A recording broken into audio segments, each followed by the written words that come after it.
Bonjour à tous. Le sujet d'aujourd'hui était de couvrir les nouveautés de la release 5.5. Il y a un petit changement sur l'agenda. On va quand même couvrir ce sujet-là, mais avant cela, on va parcourir une petite annonce. Enfin, je vais parcourir rapidement l'agenda, mais pour dire, on va faire une petite introduction sur les annonces de sécurité là, autour de Spectre et de Meltdown qui sont faits en fin de semaine dernière, pour faire un petit retour là-dessus avant de parler spécialement de la partie comment dirais-je, sur les nouveautés de la 5.5. Anthony, tu es avec nous? Oui, Ouais. c'est Tu veux parti. prendre la main pour parler de ces quelques slides d'abord? Impeccable. Donc ça, c'est pour l'introduction, on reviendra dessus, mais le contexte des flash meetings, c'était effectivement de retrouver tous les utilisateurs français autour d'un groupe qui est hébergé sur LinkedIn, dont le lien est là. Si vous n'êtes pas encore membre, vous pouvez le rejoindre. Et les flash meetings qu'on est en train d'animer, le but, c'est d'avoir un temps d'échange entre nous, clients Nutanix seulement, hein, et Nutanix, donc de 30 minutes pour vous faire des présentations de fonctionnalités, l'actualité de Nutanix en général, et typiquement là, une faille des annonces autour de la sécurité qui est très très important. Donc ça sera un canal qui nous permet de communiquer rapidement vers vous et de vous tenir au courant. Donc le contexte, le voilà, et donc on va directement attaquer par le gros de la rentrée avec ces deux failles de sécurité majeures. Tu peux passer à la slide suivante. Voilà, donc ça c'est pour les logos, hein. Les logos officiels ont été choisis. Donc dès que vous voyez ces marques-là, celle de gauche, le bouclier, c'est pour Meltdown, puisque ça casse des barrières de sécurité entre les applications et le système. Et le spectre sur la droite, c'est le petit fantôme, c'est pour la faille qui s'appelle Spectre, et on va voir dans le détail effectivement qui permet à des applications entre elles de pouvoir s'écouter. Slide suivante. Donc en introduction, ce qu'il faut savoir, c'est que ça touche la quasi-totalité des appareils informatiques, puisqu'en fait on est sur une faille, deux failles en l'occurrence, Meltdown et Spectre, qui ont été détectées au sein des processeurs, de la partie CPU, dans leur conception interne. Donc là on est vraiment sur le fonctionnement même des processeurs. Ça ne touche pas uniquement Intel, donc il y a beaucoup d'informations en ce moment sur Internet. Ce qui est sûr, c'est que ça touche Intel, AMD, ARM, peut-être même Power. Donc petit à petit, c'est mis à jour. Mais c'est vraiment dans la conception interne des processeurs que c'est présent. Donc ça touche tout appareil qui a forcément un CPU qui tourne, et ça remonte sur entre 10 et 20 ans. Donc toute génération de processeurs. Qu'est-ce qui est touché exactement? C'est au niveau en fait d'une instruction de prédiction. Donc pour optimiser la partie CPU, des instructions de prédiction ont été mises en place pour, si jamais je fais une requête A, c'est que potentiellement je vais faire la B derrière. Et donc le processeur prend de l'avance, prédit qu'avec des algorithmes des probabilités, prédit que ça va être fait, donc il prend le dessus sur la suite. Et à travers ce mécanisme-là, la possibilité d'exploiter, en contournant un peu le fonctionnement de ces jeux d'instructions, de les contourner et de pouvoir potentiellement faire ce qui n'était pas prévu au départ, a été identifié. Donc aujourd'hui, la communication a été lancée, ça a commencé la semaine dernière. Intel a fait des retours, un peu tout le marché, toute l'industrie a fait des retours autour de toutes ces failles. Donc c'est majeur, puisque vraiment ça touche tout le monde. Et donc il y en a deux, hein. On parlait de Meltdown et Spectre. Meltdown, on l'a dit, c'est vraiment un accès directement à la mémoire et en fait au système en lui-même. Donc là, on touche au système sous-jacent des programmes. Donc l'exécution se fait à travers un programme malveillant, et en cassant la barrière inhérente qui était normalement présente, on peut atteindre directement toute la zone de mémoire du système d'exploitation sous-jacent. Donc là, potentiellement, toute zone sécurisée de la mémoire est mise est rendue disponible à ce programme malveillant. Donc ça, c'est Meltdown, c'est la plus critique, on va dire, celle qui a la surface d'exposition la plus importante.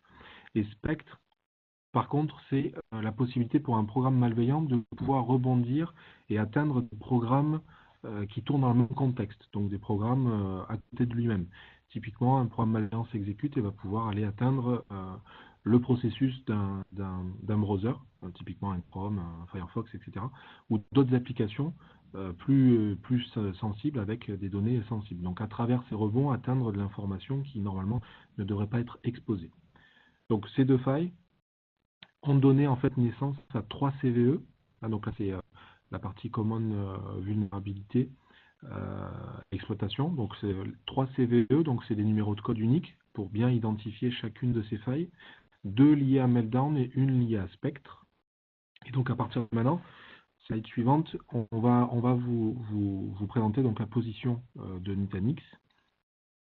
Alors ça c'est le résumé, vous pourrez voir exactement ce que j'ai expliqué là. C'est le résumé en fait des deux failles, donc le point d'entrée, les méthodes, le danger que ça représente, l'impact et la contre-mesure. Alors j'en ai pas parlé, mais au niveau des contre-mesures, comme c'est dans le fonctionnement inhérent de l'architecture des processeurs, le contournement officiel du point de vue d'un processeur en lui-même, c'est forcément de changer de processeur. Donc c'est matériel, donc pas de patch connu. Donc là, ce qui est mis à disposition, c'est finalement une couche intermédiaire de sécurisation. On ne peut pas sécuriser la brèche en elle-même, le fonctionnement en lui-même, puisque c'est dans le processeur.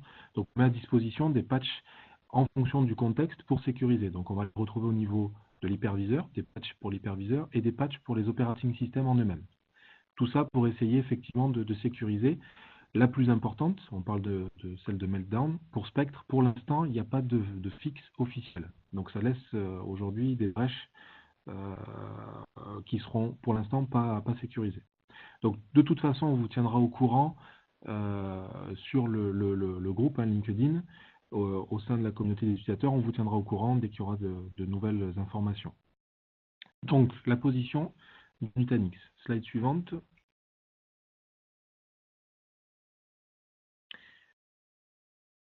On a mis à disposition, vous avez dû recevoir une communication du support de chez nous. On a mis à disposition un bulletin de sécurité, un Security Advisory, le 07, qui vous a été fourni normalement par email.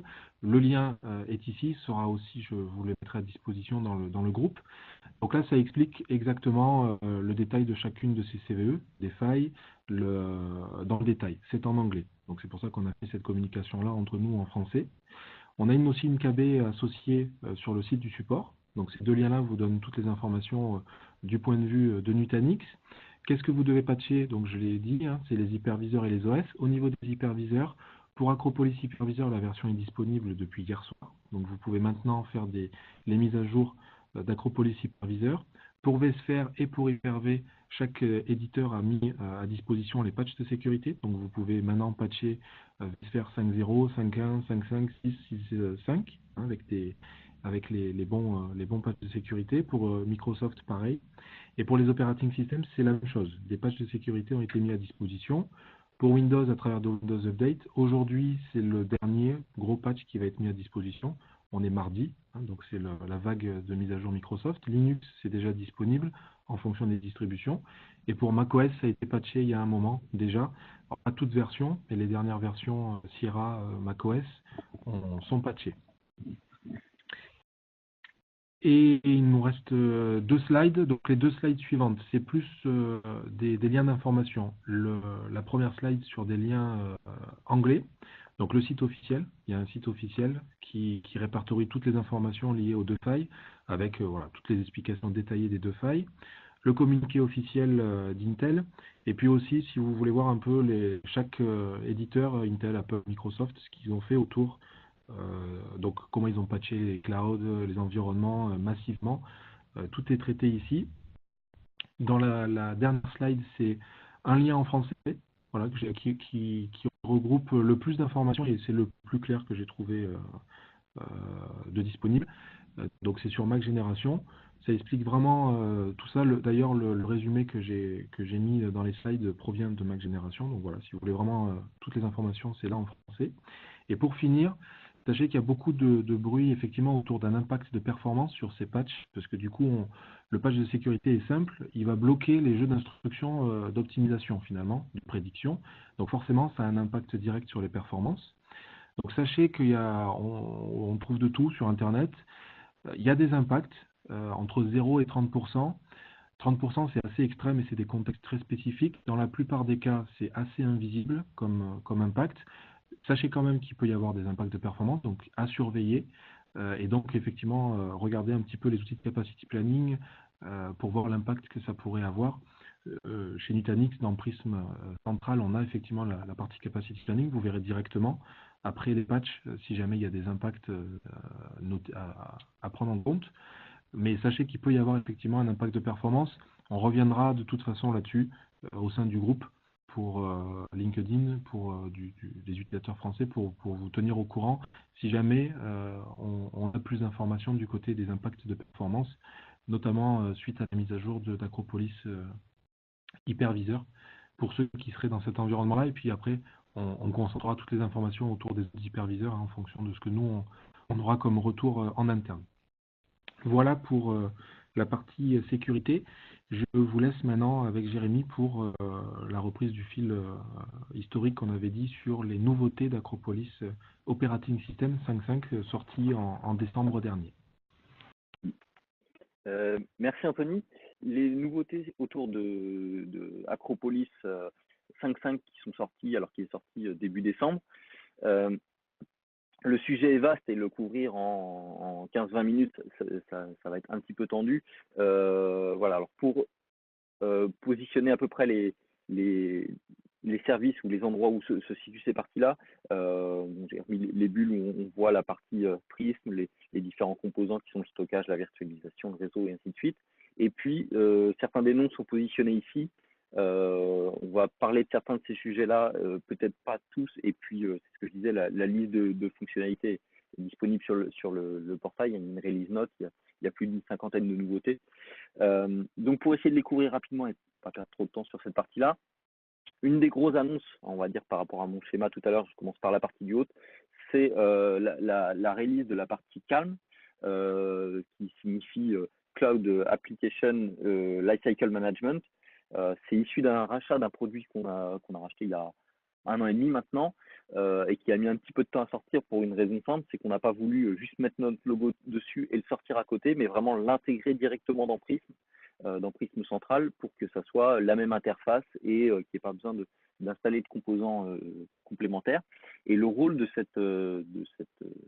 ce service supplémentaire, c'est en fait de pouvoir être capable d'automatiser un provisionnement d'environnement et plus précisément d'applications pour les utilisateurs avec un portail pour faire des demandes et ainsi de suite, mais que ça soit vraiment orienté application. C'est pas simplement créer de la VM, c'est créer, fournir une chaîne complexe d'applications et être capable de le fournir à partir d'un portail de manière automatisée, de le fournir sur des environnements internes ou sur des clouds publics.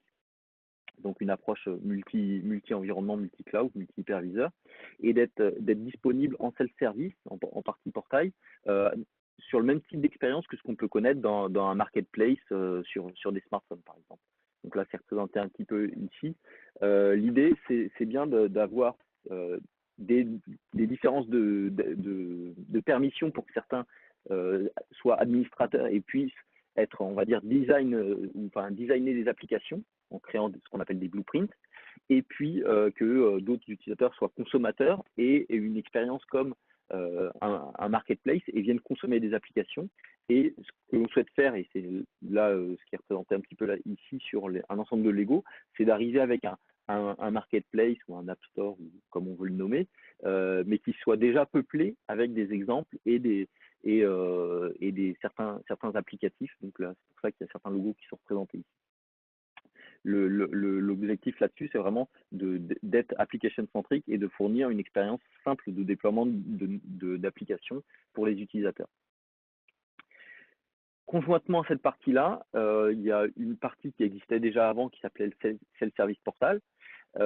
Cette partie-là va remonter aussi dans Prism Central pour être le même endroit pour consommer des services, où là, ça sera plutôt de la fourniture de bulles d'exécution, ou d'environnement d'exécution, où là, les utilisateurs vont plutôt consommer des VM et sur lesquels on va faire de la délégation de droits, on va leur donner des quotas, des projets, et puis ils auront accès à des permissions sur certains types de machines à l'intérieur de certains catalogues. Donc là, une partie self-service, mais simplement sur la création de VM. Donc ça, c'est surtout ce service-là qui est déplacé. D'autres améliorations qui arrivent aussi dans la partie Prism Central, sur la partie Prism Pro, C'est là où on avait dans la partie des licences pro la partie capacity planning et certaines modélisations de type what if, où on peut faire des modifications dessus pour savoir si j'ai plus assez de ressources, qu'est-ce qui se passe si j'ajoute des nouvelles machines ou si je démarre des nouveaux projets. Eh bien, on va en plus ajouter la partie, on va dire, alerte dynamique et recherche de bonnes performances, donc c'est-à-dire analyse comportementale ou machine learning sur le comportement unitaire des métriques de chacune des VM et pour détecter automatiquement des comportements anormaux et détecter des alertes si on a une surconsommation ou une sous-consommation, un comportement anormal, d'être capable d'automatiser ce qu'on appelle du RCA, du root cause analysis, donc de, de, de, de mettre en évidence certains problèmes pour simplifier la résolution de ces problèmes-là. Et puis, la partie right sizing, c'est faire des recommandations sur des machines qui sont surdimensionnées ou sous-dimensionnées pour réajuster au mieux la plateforme pour éviter les problèmes de performance ou de gaspillage sur des VM qui pourraient être éteintes ou qui sont surdimensionnées. Lié aussi à ces parties-là, il y a toute une partie reporting qui arrive dans Prisma Central dans la 5.5 qui va permettre de générer des rapports, de les personnaliser et puis de rentrer dans une planification où on va pouvoir facilement envoyer à certaines populations d'utilisateurs certains rapports qu'on aura construits avec un assistant de création qui va permettre facilement de créer tel type de dashboard et les mettre dans un report qui va pouvoir être envoyé en PDF ou en HTML5 ou des choses comme ça. Et puis, il y a tout un mécanisme de planification. Dans la partie où on redescend un petit peu plus dans les couches, sur la partie hyperviseur, on a augmenté ou optimisé le chemin d'accès à des ressources qui nous permet de maximiser les performances que l'on peut tirer sur un disque virtuel en particulier, mais aussi pour utiliser des nouvelles technologies comme le RDMA, les disques NVMe ou plus tard des disques type 3D Crosspoint.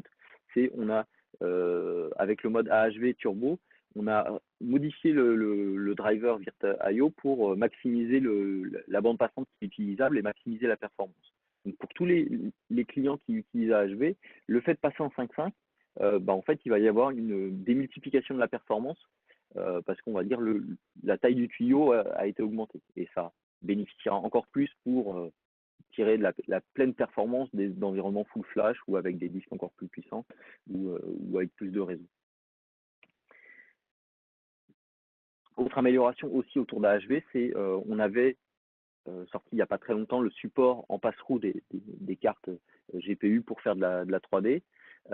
Maintenant, on vient de sortir le support des VGPU. Donc les VGPU, pour rappel, hein, c'est une techno de NVIDIA qui permet en fait de segmenter une carte physique pour la découper en plusieurs cartes et la présenter à plusieurs utilisateurs. Donc c'est très utile dans un contexte de VDI où on achète une grosse carte pour faire de la 3D et on peut la découper et la positionner à 32 utilisateurs, là où le pass-through natif du 1 pour 1, on aurait du mal à mettre 32 cartes dans un serveur.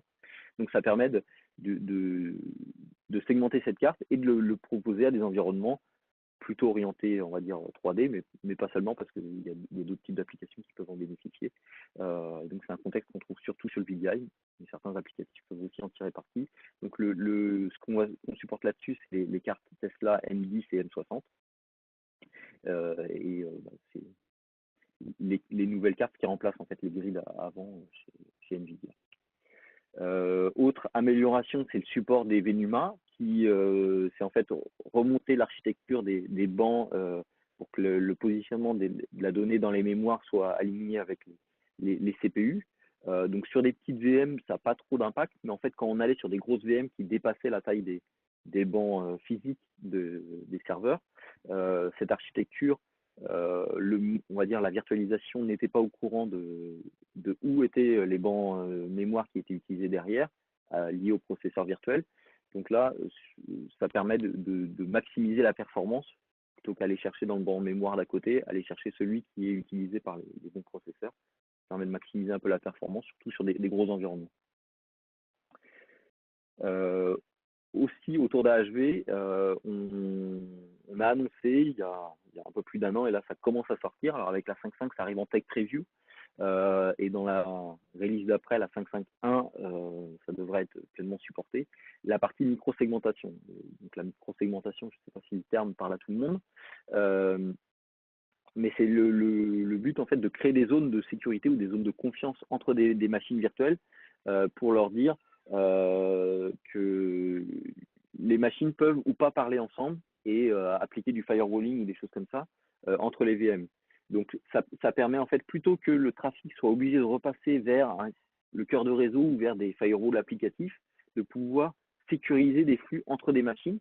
Et quand on utilise ces concepts de micro-segmentation, on va créer des zones de confiance où dire tous les serveurs de type frontaux web ont le droit de parler avec les serveurs applicatifs, mais pas le reste des VM, que sur tel port ou ainsi de suite, et de définir que les serveurs applicatifs ont le droit de parler avec d'autres serveurs ou ainsi de suite. Donc définir des règles, et plutôt que faire de la sécurité périmétrale au data center ou unitairement dans chaque machine virtuelle, de faire des zones de confiance et appliquer des règles entre ces zones de confiance qu'on va pouvoir très facilement réajuster et qui n'obligent pas à modifier la topologie réseau pour être capable de les implémenter.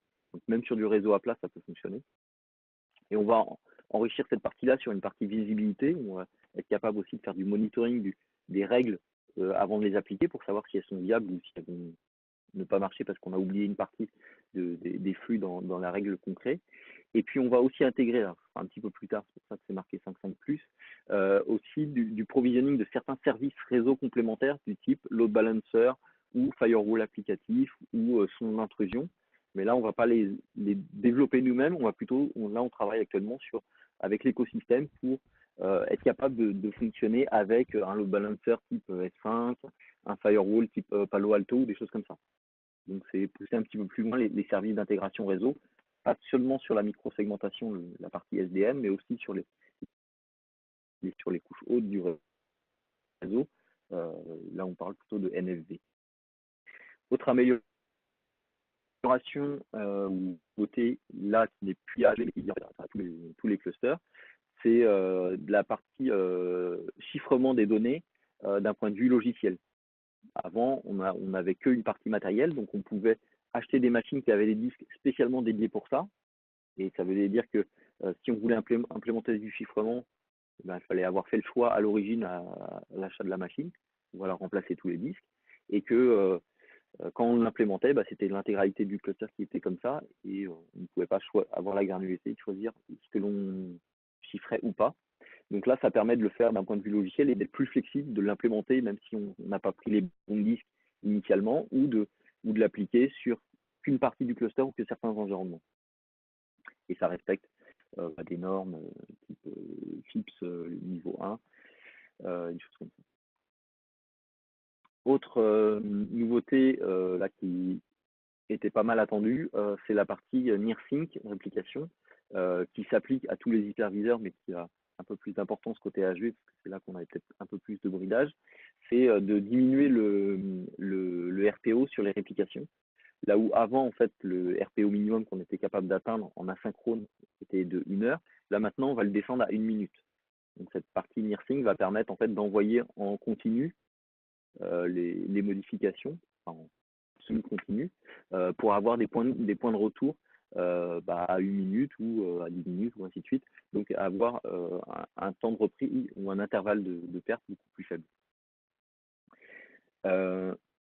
Autre chose qui a été implémentée, c'est la partie network segmentation.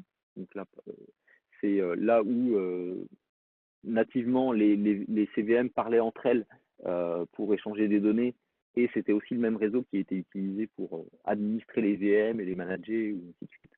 Et bien là, on va être capable d'implémenter une séparation du réseau, on va dire, de management versus le réseau de backplane ou les échanges de stockage entre les systèmes pour justement séparer le management de la partie data et éventuellement augmenter le niveau de sécurité entre ces deux types d'échanges. Le support aussi d'Hyper-V 2016, ça fait un certain temps que c'était dans les tuyaux et que ça devait sortir. Donc il y a eu certaines modifications importantes, pas seulement le support purement de l'hyperviseur, mais aussi réécrire la manière dont on positionne les disques. Maintenant, on va utiliser une technologie discrete device assignment pour, pour que les machines virtuelles accèdent aux disques. Et puis l'autre point particulier, c'est que ce qui nous a mis un peu de temps et qui a de l'intérêt en finalité, c'est que plus que le support de l'hyperviseur, c'était de fournir un mécanisme one-click upgrade. Là où le chemin d'upgrade classique proposé par Microsoft est plutôt de dire réinstaller complètement l'hyperviseur et migrer d'environnement, là, dans les services one-click upgrade, on va proposer justement de sauvegarder la config et de mettre à jour les serveurs existants, Hyper-V 2012, en 2016. Sur la partie un peu plus, on va dire, petit site, petit besoin, on vient positionner on va être capable de positionner avec des clusters 1 nœud pour le moment, et puis c'est en cours de développement, mais ça sortira d'ici quelques mois, la possibilité de créer aussi des clusters de 2 nœuds pour sécuriser le premier nœud sur le deuxième, et donc traiter aussi un niveau de résilience plus important et puis un nombre légèrement plus important, mais c'est vraiment dimensionné pour les très très petits sites. Le but, c'est pas d'adresser le grand marché des tout types d'entreprises, mais c'est plutôt pour vous qui avez peut-être certains sites où il y a une partie qui doit rester locale sur ces sites déportés, sur ces franchises, ces différents sites, mais où il y a un besoin très faible parce que ça va être juste un serveur d'impression, un serveur de profil, et un DNS, et 3-4 machines virtuelles comme ça qui ont besoin de rester localement pour qu'il y ait une perte du lien WAN par exemple, d'être capable quand même de les mettre sur du Nutanix et de les manager de manière centralisée et de bénéficier des autres services que vous connaissez déjà sur Nutanix. Donc, un nouveau modèle est commercialisé là-dessus pour répondre aux besoins à nœud et puis disponible aussi chez les autres, chez nos constructeurs en OEM. Aussi une nouveauté, alors là c'est sur le support de certaines fonctionnalités pour augmenter les performances, la partie RDMA pour minimiser la latence sur les échanges réseau et donc pour augmenter encore plus la performance entre les nœuds, donc diminuer la latence sur les écritures entre les nœuds et augmenter donc la performance qui est délivrée.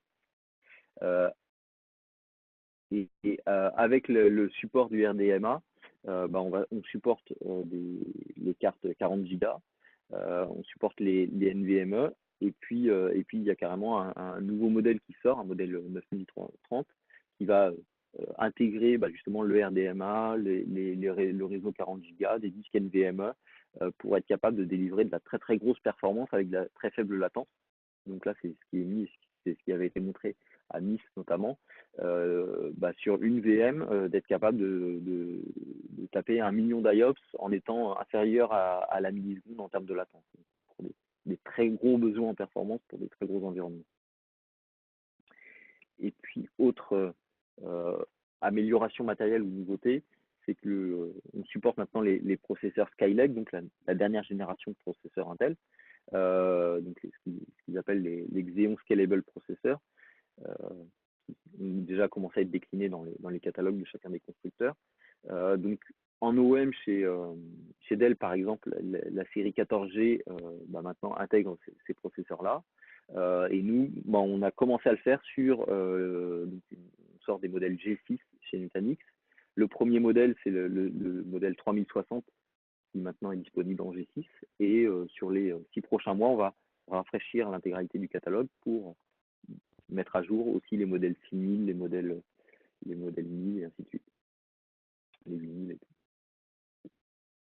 Et ce que ça change techniquement, parce que le catalogue est assez vaste et les références aussi dans les Skylake changent, c'est que les échanges entre les cœurs est un petit peu plus optimisé et surtout, on a beaucoup moins de contraintes sur la population des bancs mémoire, là où sur les processeurs actuels, on est souvent obligé d'avoir un certain nombre de barrettes mémoire, sinon si on prend une autre quantité, on a une dégradation de 10% de la performance sur les accès mémoire.